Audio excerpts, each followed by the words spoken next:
We didn't go out looking for plant-based seafood. Plant-based seafood found us. Welcome to the Business for Good podcast, a show where we spotlight companies making money by making the world a better place. I'm your host, Paul Shapiro, and if you share a passion for using commerce to solve many of the world's most pressing problems, then this is the show for you. Hello, friends, and welcome to episode 64 of the Business for Good podcast. We got a great response to the last episode with Joanne Rodriguez, and a number of listeners even directly invested in her company, Mycocycle, which, if you haven't yet listened, is taking landfill trash and subjecting it to a mycelium fermentation to render it harmless or even valuable. So, if you didn't get to check it out yet, be sure to go listen to Joanne's story. I know I was certainly impressed. And if you too like being impressed, you are going to love this episode because Monica Talbert will give you hope for the future of our oceans. Monica was born into the seafood industry and for years has been running her family business, Cleve Seafood, from the eastern shore of Virginia.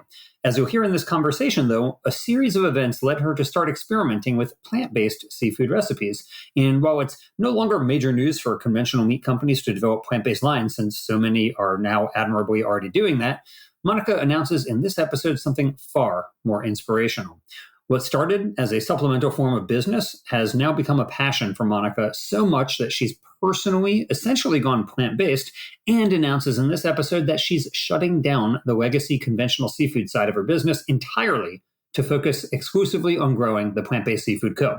If anything, they might keep Van Cleve Seafood around, but rebrand it as Van Cleve's Seaweed, selling, as you can guess, delicious sea vegetable products, which I certainly will be an avid consumer of when they do that.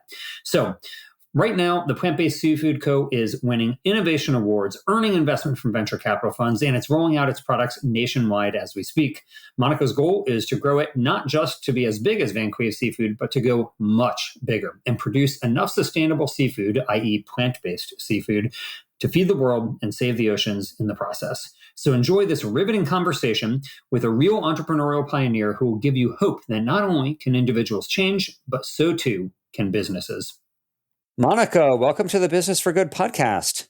Thank you so much, Paul. It's an honor to be here.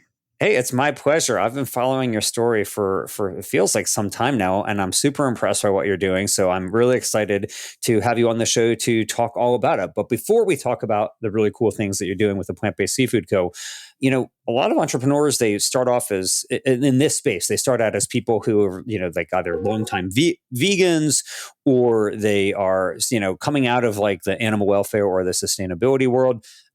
That's not where you're coming from. You didn't start out from that way. You are coming from the seafood industry. So tell me just a little bit about your background in the seafood industry. And then after that, we can get into more about what you're doing now. But how long have you been in the seafood industry? What have you been doing in it? Tell me about it.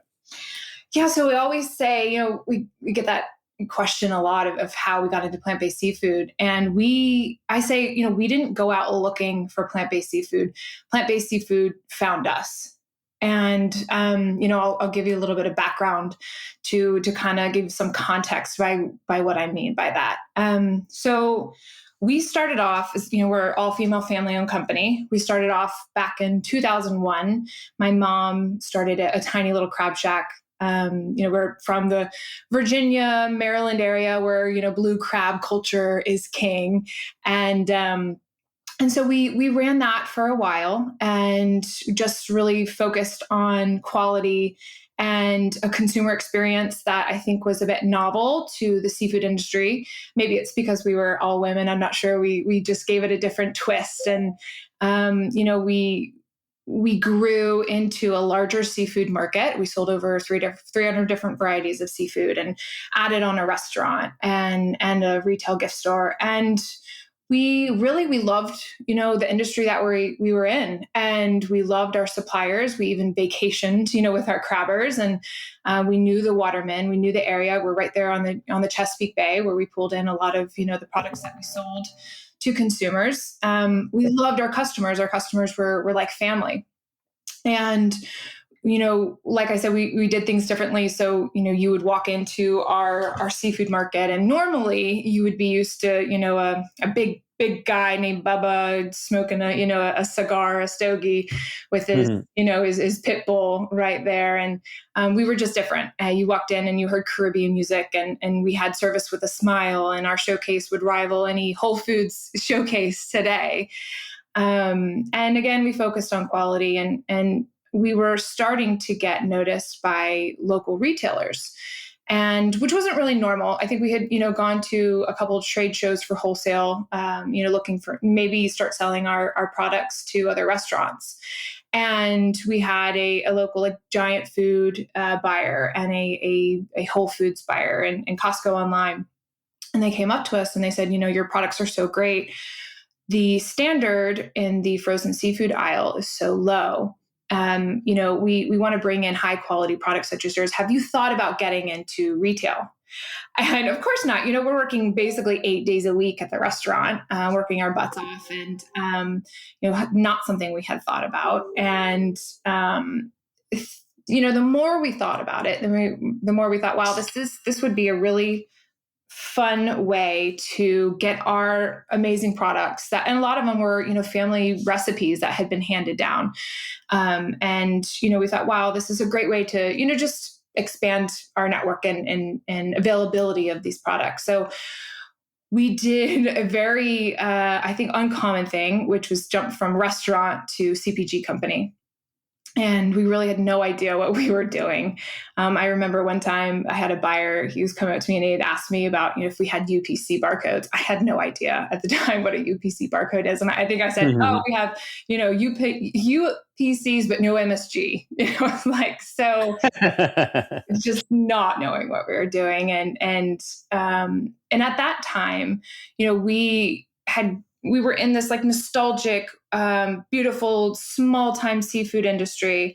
And at that point, when we made the switch from, a market to CPG company, we went from smaller, crabbers as our suppliers to bringing in containers, from either Indonesia or Mexico or what have you. We entered a whole new world. And what we discovered was, whereas there's a lot of, people in the seafood industry that are great and, do things as sustainable as possible.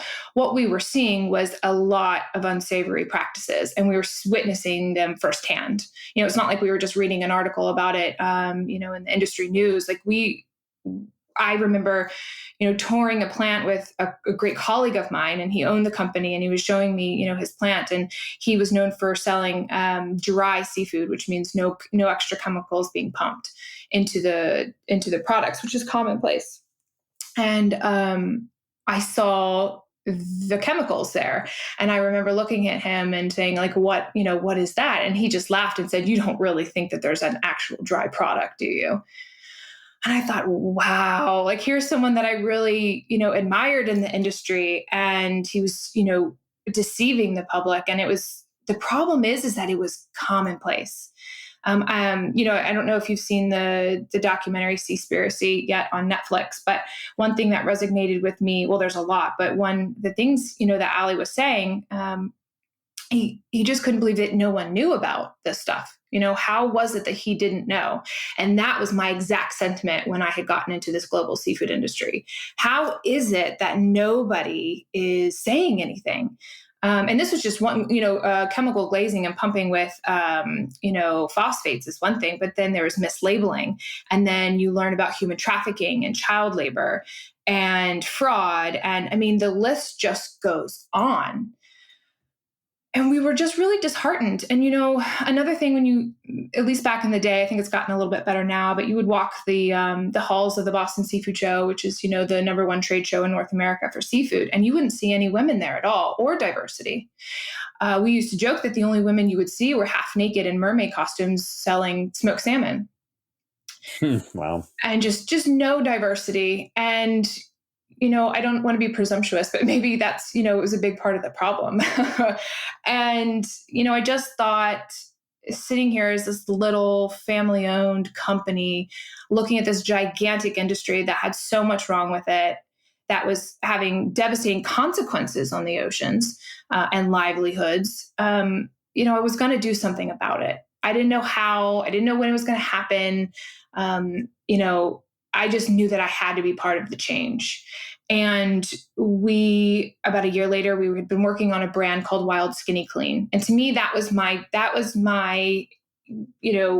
soapbox I was going to stand upon the brand, to educate consumers about what was going on. So if you're going to eat seafood, you need to know exactly where it's coming from because of these reasons.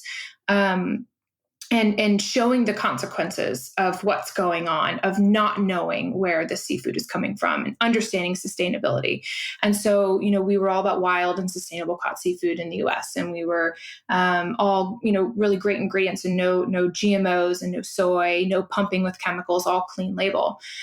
And this was kind of my answer. This was going to be my starting place of what I was going to do with the tools that I had, which was creating a consumer-facing brand.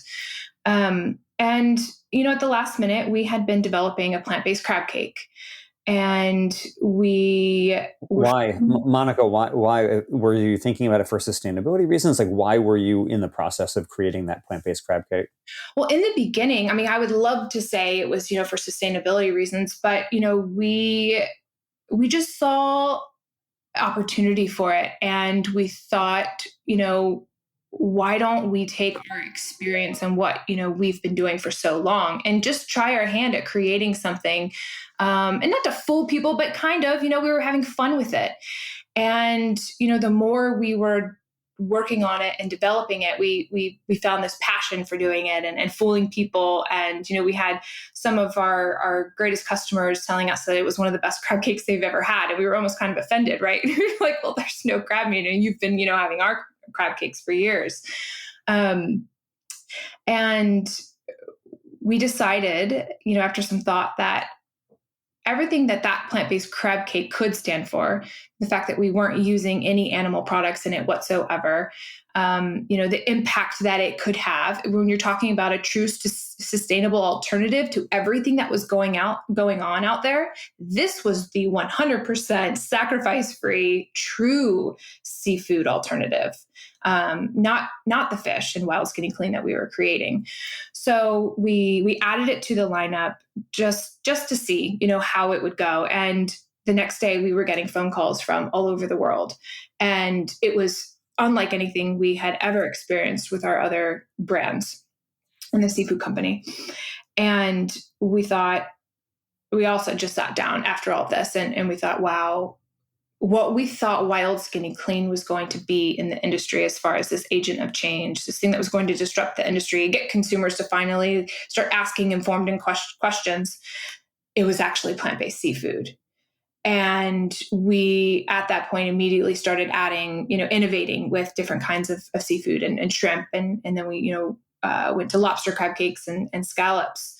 And it was just, it was that aha moment that, that we got led to plant-based seafood. It was, I don't want to say divine right or the universe just showing us, but in a way, that's kind of how we felt. And we really feel like this is the reason for our whole journey on how we got here. This is our purpose, and this is how we're going to change the industry and change, the plight and the future of the oceans. Mm-hmm. So, it's compelling to hear you talk about that, Monica, and I'm certainly impressed by the story. On your website, you have some pretty strong language about the seafood industry. I'm just going to read from your website here. You say, during your 20 years in the seafood business, that you've, quote, witnessed firsthand the unacceptable and often hidden practices in the seafood industry: overfishing, mislabeling, chemical glazing, child labor, human trafficking, modern day slavery, just to name a few. So you then talk about how, quote, our industry is hiding so many secrets from consumers and devastating the oceans and communities and lives. That's pretty bold language. So how has the conventional seafood industry from which you were born treated you when you're talking this way about them in marketing your plant-based seafood alternatives? It's interesting. There's been a lot of pushback. And I knew by putting that out there, which is the truth, because that is why we're as passionate as we are, for creating change. The seafood industry knows that it's true. The issue is that there's two industries within one in the seafood industry. One is the illegal seafood industry, and one is the more general commercial seafood industry. But as a whole, everybody knows that it's going on. So there's nobody that can come to me and say, what you're saying is false and you're misleading consumers. That's not the case. It's interesting. I don't know if you've seen it. I've done a lot of just research and paying attention to how the seafood industry is just responding to Seaspiracy, and which is the same thing, right? Seaspiracy is taking things that are going on and they are finally telling and showing the consumers in a compelling way about it, finally. And the seafood industry as a whole, I think, is just doing what they've always done, which is, well, I say always done, but in a way with this information is just ignore it. And I think that they've put that language out there already that, whatever's coming out in Seaspiracy and the response that they're just going to ignore. Yeah. And for those who aren't familiar with Seaspiracy, it's a new Netflix documentary about the fishing industry, and we'll certainly include a link to it in the show notes of this episode. So, Monica, let me ask you, you mentioned Wild Skinny Clean, which was the Van Cleve's brand that was at first doing both conventional seafood and plant-based. And then you mentioned that you wanted to spin off Plant-Based Seafood Company as its own company. So why do that? Why not just have the same company marketing both conventional and plant-based products? Presumably you get, introduced to people who are buying conventional seafood as opposed to the people who are only looking for plant-based. Why have different company names for these different lines of products? Well, we knew that we wanted to be completely different. We wanted to also not confuse consumers. We already thought that, the seafood industry was doing a lot of confusing consumers. And so we didn't want to be a part of that. But I think also we knew that eventually we would be phasing out all real seafood products, which we've already begun to do. So, we've pulled almost all of Van Cleve seafood products out of retail. And, we are going through a phase, or I say milestones of, phasing Van Cleve seafood out. Wow. Yeah. Wow. Well, this is huge news. Let me ask you, in terms of the size of the two relative companies from Plant-Based Seafood Co. to Van Cleve's, how much smaller is Plant-Based Seafood Co.? Well, just the Plant-Based Seafood Company just started, right? We just launched in August. So, that's hard to say. Van Cleve Seafood's been around, at least a CPG company, since 2013. But, we see where the future is. And also, we don't want to be misleading consumers. All of this has been an evolution for us. I think a lot, just as much as it is for all of these new consumers that are choosing a more plant-based lifestyle, right? It's a paradigm shift that's happening little over little, just one small informed decision over another. We're no different. So we are really starting to see the effects of seafood and how that would be, hypocritical in a way that, we're pushing the sustainability of our plant-based seafood and how it's going to, help the future of the oceans in this way, A, B, and C, but also still have a seafood company at the same time. Right. Well, it's a pretty bold thing to do. I mean, you have a legacy company that is not just creating something now supplemental to it, but is actually intended to replace it, kind of like how Canon went from being a print photography company largely to being a manufacturer of digital cameras. So they're still selling us, a way to capture our memories. So it's really the same thing. In the same way you're still selling a way to enjoy a crab cake. It's just made in a very different way. And it's a really incredible tale that you have here that this would do, that you would phase out the seafood portion of the company. We want to move forward knowing that we are making things better in a more sustainable way and not the opposite. And sometimes, we don't ever want to be compromising that mission and that goal. And how has your own diet changed then, Monica? Have you thought about, obviously you're phasing out the seafood portion of your business on your own personal lifestyle. Has this evolution impacted what you eat as well? Oh, absolutely. And it's the same for my mom as well, who's, this family-owned company. She's my business partner. It's also affected, us like how I feed my children and things like that. I've always been very, very, very particular about what seafood I would consume regardless, because knowing all of the things that I've known, and being very careful on what I choose to support. But even from a meat perspective, I eat a lot less meat, if any at all. And, I truly consider myself, plant-based, and also, introducing that lifestyle to my children as well. Mm-hmm. Very cool. That's great. So speaking of plant-based, let's talk about plant-based seafood, Co, since that is not only supplemental, but it's actually your entire future. You've won awards for innovation. People are loving it. The product is called Mind Blown because apparently it's blowing everybody's minds who is trying it. What is it? What's it made out of? We know it's not crab. We know it's not fish. What is it? So each sea creature is different, very much so in real life and when you're trying to imitate it. Our hearts of palm and artichoke hearts and green cabbage. And then, other non-GMO, gluten-free, dairy-free, corn-free, soy-free ingredients. With our shrimp and our scallops, we use a familiar product called Konjac Root. It's fantastic for, getting that kind of bounce back texture of a real shrimp and scallop. We're working on a calamari right now that we're using mushrooms. So it's definitely a wide variety of different ingredients, and we're using, pea protein, but also chickpea and algae and kelp. And, Nice. Another great, amazing thing is the innovation of ingredients that are happening right now. It's really incredible and making our job a lot easier. Wow. Speaking of calamari, and you've mentioned Seaspiracy a couple of times. Have you seen My Octopus Teacher on Netflix? I am ashamed to say I have not seen it, but it is on my list to watch. I'll tell you, my wife and I watched it, and it was incredible. I mean, we were like in tears. It was such a powerful documentary about this guy's relationship with this one octopus. So highly recommend it. We'll include a link to that also, but it's hard for me to imagine how somebody could continue eating calamari after watching this documentary. It was such a powerful film. I look forward to your review once you watch it, but that's really cool because when I was a much younger person, I really enjoyed eating calamari, and it was phenomenal. It's a great tasting product.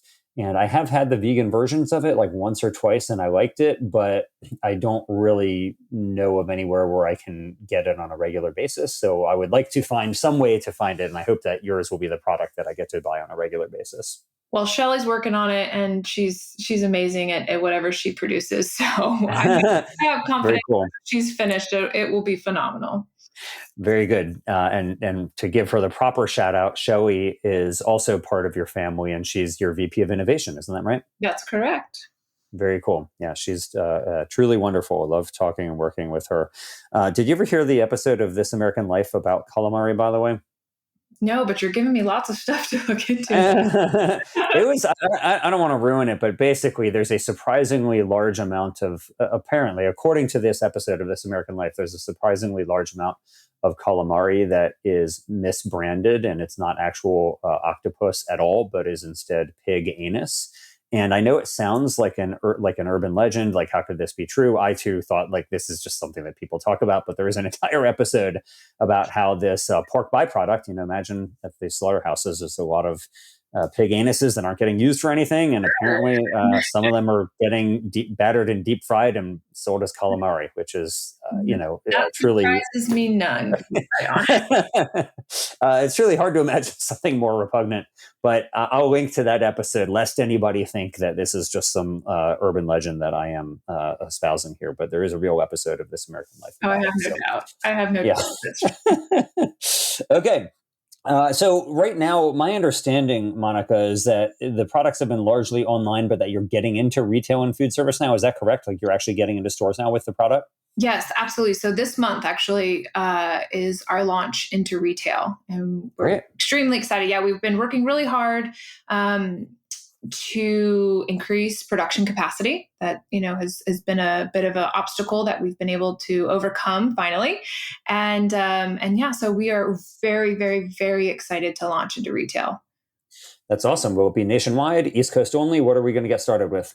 So we're starting in key markets. We're doing LA, San Francisco, Chicago, Dallas, Austin, New York, and DC and Maryland.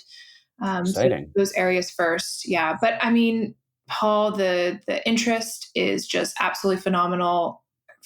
I mean, we've been getting requests from retailers. We're not even having to go out and sell this. And so, I am positive with a national distribution very soon. Okay. Well, Sacramento should be on your list, but I'll go to San Francisco to pick up your product. I promise you. It's a short enough drive that I make often. So that sounds really, really cool. What are the best sellers for you right now? Well, actually, I just looked because we're getting a big surge in orders online due to Seaspiracy, and they're lobster crab cakes. So Nice. that's today. But right underneath the heels are scallops. Those scallops are absolutely phenomenal. And after that, it's our coconut shrimp. Okay. Well, they all sound really good to me. I can't wait to try them. Okay, so speaking of lobsters, Monica, one thing that has been surprising to me is that, for animals who are raised for food, many of them, like cows and pigs, usually the laws don't apply to chickens, but for cows and pigs, there are rules relating to how they can be slaughtered. For example, they have to be stunned prior to being slaughtered. For animals who are aquatic in nature, there are essentially no rules whatsoever, but there are starting to be some technologies that are being developed to actually try to reduce the suffering of these animals during slaughter. One of them is a product called Crustastun, which basically is a stunning machine for crustaceans like lobsters and crabs so that they will be unconscious before they get boiled alive. So I know that this is probably like an esoteric topic that is not widely known, but what do you view as, let's say, the possibility of the seafood industry adopting those type of technologies that would improve the welfare of seafood, of animals who are being used for seafood at slaughter? I think in the future, it's going to be something that's mandatory. I think that this is just the beginning of consumers finding out more about how seafood is harvested and processed and how it gets on your plate. And with the consumer knowledge comes that power and becomes that push for industry change. And I think that this is just the beginning of it. Um, Hmm. it's Yeah, go ahead. sorry, go. I was just going to say, it seems unlikely to me that it will be socially permissible to boil animals alive for decades longer. That seems to me like, with the increasing sensitivity toward animal welfare that our society is having, that seems like something that will have to go by the wayside. Yeah, and last night I was actually watching the Patagonia film on farm salmon farming. I'm not sure if you've seen that one. I Uh, haven't. But in the very beginning, it shows this video of, the fish just kind of being slammed over the head with, a big, like probably like metal, stick. Mm. Um, and, for someone, I ate seafood all my life. And I never really made that kind of connection, I don't think. For some reason, it just wasn't there. But there's this paradigm shift that's going on with consumers where more and more they are demanding and really desiring, which is the most important part, to understand how the animal is being treated and how it dies. Like this matters to consumers, and I think that that's such a powerful thing that we will, that will the animals in the future will definitely benefit from. So, and I'm excited about that. Yeah, I am too. I am particularly sensitive to the plight of animals, and it's a big motivating factor for me personally. And as somebody who would like to see a future with better treatment of them, I hope that the vision that you're espousing turns out to be true. So, speaking of your vision, Monica, if you look at a lot of the companies in this space, they are bringing in huge amounts of venture capital.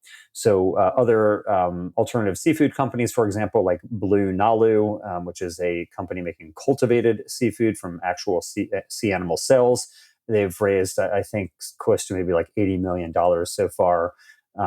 Good Catch, a plant-based seafood competitor, is probably raised, I don't know, maybe 50 or more million. I know that you all have taken some venture backing from Hatch, the aquaculture accelerator program, but is that the path that you're looking for Plant-Based Seafood Co. to grow with venture backing, or are you thinking about growing it solely through revenue alone? That's a great question. Our background has always been bootstrapping. That's how we've always run, our family company. And when we got into the space, everything was different, and there's just so much impact investment out there, and VCs are really excited about this space. And we are, of course, looking at VC funding, but also even a bit bigger than that, with strategic partners. So that's just kind of where we are. But we'll have an announcement within the next month or so for you. Exciting. So Yeah. how big do you think you can take this? I mean, do you envision, I mean, like I said, you're winning investor awards. Yeah, you're winning innovation awards. You're also winning awards from investors, I guess. Like if you look at Van Cleve's, the seafood company, and its growth during its time, do you see this as getting bigger than that? Like, do you think you're going to be like the Beyond Meat of seafood here, or of alternative seafood? Well, comparing it to Van Cleve, you can't even compare it. That's just, a drop in the bucket. With our goals and our ambitions for plant-based seafood is to be, beyond $100 million company, and to have a global impact. So we see ourselves having production facilities abroad and getting into the Asian market and the European market. We Exciting. see ourselves as bridging the gap between, the plant-based seafood, how it's always been more of a vegan product geared towards vegans. We see ourselves as bringing it to mainstream, into the seafood eaters, into the meat eaters, and truly giving them a sacrifice-free seafood experience. And Cool. we see that worldwide. So we have huge ambitions for Okay. this company. Yeah. So you're going to dominate. You're going to become not just the Beyond Meat of alternative seafoods here. You're going to become like, the Gortons or the Bumblebee here of alternative seafoods, which will be really exciting to see this global brand continue to grow. So you have big ambitions, but I'm sure there are many ideas that you have, Monica, that you think could be good companies that would also do good in the world that you probably don't have time or resources to pursue yourself right now, since you're so busy with the Plant-Based Seafood Co. So for people who are listening, who are impressed by your story and they want to take the plunge themselves and maybe start their own company, either in alternative protein or anywhere else that would do something good for the world, are there any ideas that you would suggest for them that you think, hey, I wish somebody would start this company? Yes. So, what blew my mind when I found out, and I'm ashamed to say that I only found this out last year, was that the omega-3s in fish oil supplements, or, in fish, actually comes from algae, the algae that they eat. So the fish is the middleman. And I really can't believe I didn't know that until a year ago. And so we are headquartered on the Chesapeake Bay, and we see these fishermen that come in, and they just, in our opinion, overfish these menhaden in the Chesapeake Bay. And we've just seen the consequences of that and the degradation of the Chesapeake Bay, mainly due, to taking these menhaden, and they're using it for fish feed, but in also omega-3 oil. And I just think how sad and how inefficient that is. And what a world it would be if we just gave consumers the omega-3s from the algae. And so I would love to see, and algae right now in kelp and all of seaweed is blowing up really. So it's not a new business idea, but I would love to see more algae omega-3 supplements on the market available for consumers. And actually, Paula, an idea that we have is phasing out Van Cleve, seafood products, and looking into becoming the first seaweed farmer on the Chesapeake Bay, and taking Van Cleve seafood and making it Van Cleve seaweed. Oh, I love it. That's so cool. That is really, really nice. So, as somebody who takes an algae-based DHA supplement daily, I have regularly marveled at why it is more expensive than a fish-based Yes. DHA supplement, because There's as you something point wrong out, with it would be way more logical for the algae-based one to be cheaper. So I don't know why that is, but for whatever it's worth, I hope somebody takes your idea and comes up with a more cost-competitive version of a DHA supplement made from algae. And I, as somebody who also consumes wakame seaweed on a daily basis as well, I hope that you will get your Van Cleve seaweed business out to California soon too. Yeah, me too. Cool. So you have been through quite a journey here, Monica, going from international studies to becoming part of the seafood industry, now to phasing that out and becoming a real vanguard of the alternative seafood industry. Are there any resources that have been helpful for you that you would recommend to others who are either thinking about starting their own entrepreneurial journey, or maybe they want to join a company in this space, that you think would be useful for them that you liked? Yeah. So with Van Cleve, because when we got into, the CPG part of the Van Cleve seafood product lines, and we didn't know what we were doing. And so we made a lot of mistakes, went through a lot of obstacles. And even now, coming from the seafood industry, sometimes I feel like I have one foot in the industry and one foot out, and I'm against it.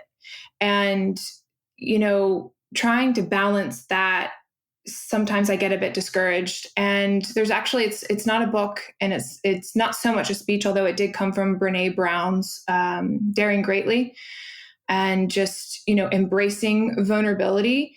That's been huge for me, because I think in the beginning, when I was first starting out, this is important for all entrepreneurs. I think you're not going to have all of the answers, but I think in the beginning, I wanted to look like I had all the answers. I was embarrassed to say I didn't know something. I was, I think, ashamed of kind of being vulnerable in a way, right? And now I embrace it. So I've learned from my, everything, all the mistakes and failures and things like that. Lessons learned I've taken into what I'm doing now. But I think in the moment, had I just been okay with being vulnerable, I would have avoided so many obstacles. And so she highlights a quote. It's from Theodore Roosevelt about daring greatly, and it's something that I printed out and I read all the time. Anytime I'm going through something that I feel is an obstacle, and I'm just going to read the last part of it because I think it's very profound. This is from Theodore Roosevelt, and many of you maybe have already heard it, but it is not the critic who counts. It's not the man who points out how strong the man stumbles or where the doer of deeds could have done them better. The credit belongs to the man who is actually in the arena, whose face is marred by dust and sweat and blood, who strives valiantly, who errs, who comes short again and again, but there is no effort without error or shortcoming. But who does actually strive to do the deeds, who knows great enthusiasms, the great devotions, who spends himself in a worthy cause, who at best knows in the end the triumph of high achievement, and who at worst, if he fails, at least fails while daring greatly, so that his place shall never be with those cold and timid souls who neither know victory nor defeat. Well, you will definitely not be a cold nor timid soul, but you will also, I'm guessing, are not going to know defeat, because I will certainly be rooting for you and for Plant-Based Seafood Co. to grow into a huge company that will do an enormity of good for the oceans and for the world and for public health in general, Monica. So I'm grateful for everything that you're doing. I'm really cheering for your success, and I'm extremely impressed by your story. And I wish you all the best as you continue on this journey. Oh, thank you so much, Paul. And thank you for what you're doing as well. Thanks for listening. We hope you found use in this episode. If so, don't keep it to yourself. Please leave us a 5-star rating on iTunes or wherever you get your podcast. And as always, we hope you will be in the business of doing good.